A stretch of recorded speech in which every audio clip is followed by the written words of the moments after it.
जय श्री राम दोस्तों मैं पुनः हाजिर हूं आपका दोस्त पंडित ललित शर्मा एक नए वीडियो के साथ में।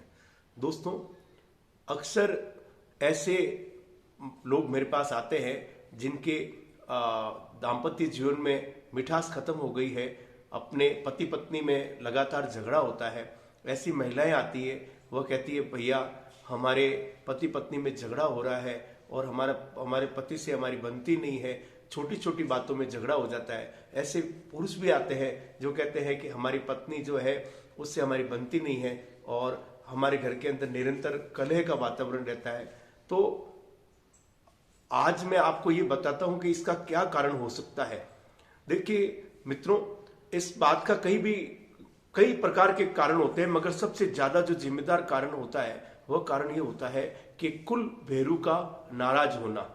ऐसे दोस्तों, हमारे जीवन के अंदर आपको कई प्रकार के देवी देवताओं का समावेश मिलेगा। कई प्रकार के देवी देवता जो है उनकी हम पूजन करते हैं। मगर दोस्तों, एक बात मैं आपको बताता हूं कि जिसकी भी उत्पत्ति होती है वह उत्पत्ति उसके कुल के अनुसार होती है। तो उस कुल में देवता होते हैं, जैसे किसी के कुल के भेरू होते हैं, किसी के कुल की माता होती है जिसे कुल माता कहते हैं। तो दोस्तों, कभी कभार ऐसा होता है कि छोटी मोटी गलती होने से भी हमारे कुल देवता जो है वो हमसे रुष्ट हो जाते हैं और जो घर का वातावरण जो होता है वह वातावरण जो होता है धीरे धीरे वो कहते हैं कि धीरे धीरे खराब होने लग जाता है।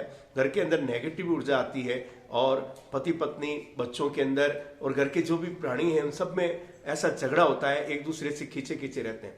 तो मित्रों, आज जो मैं बता रहा हूं वह बता रहा हूं कि कुल के जो भेरू है उनके कारण किस प्रकार से झगड़ा होता है। देखिए दोस्तों, जो भी पति पत्नी है उनका एक इसमें कुल भेरू का जो दोष आएगा, उस दोष को हम कैसे करेंगे कि निर्णय करेंगे कि ये कुल भेरू का दोष है और उसकी निवृत्ति के बाद में घर के अंदर एकदम शांति हो जाएगी और घर के सभी काम जो है सुचारू होने लग जाएंगे।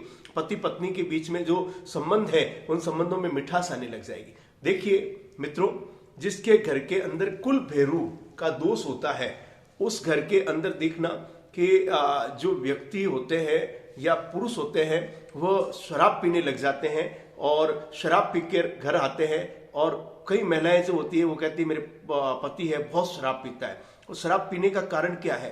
तो कहती है कि भाई कोई कारण नहीं है, अपने मित्रों के साथ बैठ जाते हैं तो शराब पी लेते हैं। तो मैं यही बता रहा हूं आपको कि जिनके अंदर कुल भैरू का दोष होता है, ऐसे जो व्यक्ति है वो व्यक्ति निरंतर तामसिक चीजों का सेवन करते हैं। तामसिक चीजों का मतलब तो सिगरेट ज्यादा पीना, शराब ज्यादा पीना और छोटी छोटी बातों में पति पत्नी के अंदर तू में हो जाती है और घर का वातावरण खराब हो जाता है, जिसका प्रभाव बच्चों पर भी पड़ता है।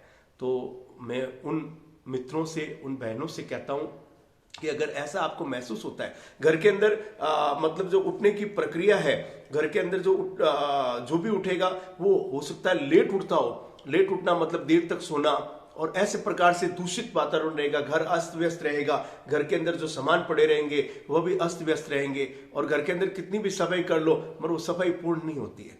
तो ये अगर आपको लगता है तो मैं आपको बता रहा हूं, पहले तो आपको ये पता करना है कि आपके कुल भेरू कौन से है। भेरू कौन से? 64 जोगनी है, उसी के साथ साथ भेरू है। माता जी है तो उनके साथ साथ भी कुल देवियों के साथ भी भेरू होते हैं। तो पहले आप ये पता कर ले अपने घर के बुजुर्गों से, अपने जो बड़े बुजुर्ग नहीं है तो अपने जो जाति के लोग हैं, जो आपके उस कहते हैं गोत्र के लोग हैं, उनसे पता कर ले कि आपके कुल भेरू कौन से हैं। उन भेरू जी के मंदिर का पता होने के बाद में उन भेरू जी के लिए भेरू जी के स्थान पर जाना, आप पति पत्नी दोनों ही जाएं और 2 नारियल के गट होते हैं, जो सूखा नारियल होता है उसके 2 गट ले जाने हैं और वहां पर जो ज्योति प्रज्वलित हो रही हो उस ज्योति में अपनी मनोकामना करके कि हे कुल देवता, हे कुल भैरू, हमारे से कोई दोष हुआ है तो हम अपनी हाजिरी माफी के लिए, क्योंकि हम आपके यहाँ आए नहीं, दर्शन करने आए नहीं, उस कारण भी ये हो रहा है, तो हम अपनी हाजिरी माफी के लिए ये आपको एक गट आपको समर्पित कर रहे हैं। और जो गट की अग्नि हो रही है वहां पर ज्योति प्रज्वलित होती है, उसमें एक गट हाजिरी माफी का आपको डालना है।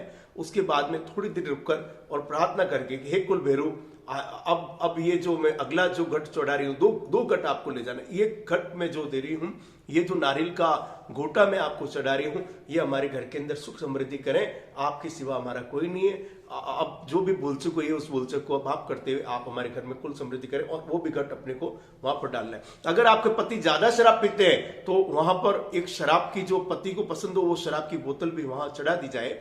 और देखो, मैं पंडित आदमी हूं, मैं होने के बाद भी आपको कह रहा हूं, मगर जो देवता को जो प्रसाद पसंद है वो करके और कहना है कुल देवता इस प्रसाद को आप ही के पास रखे, हमारे घर में सुख समृद्धि रहे, इस प्रकार की कामना करनी है।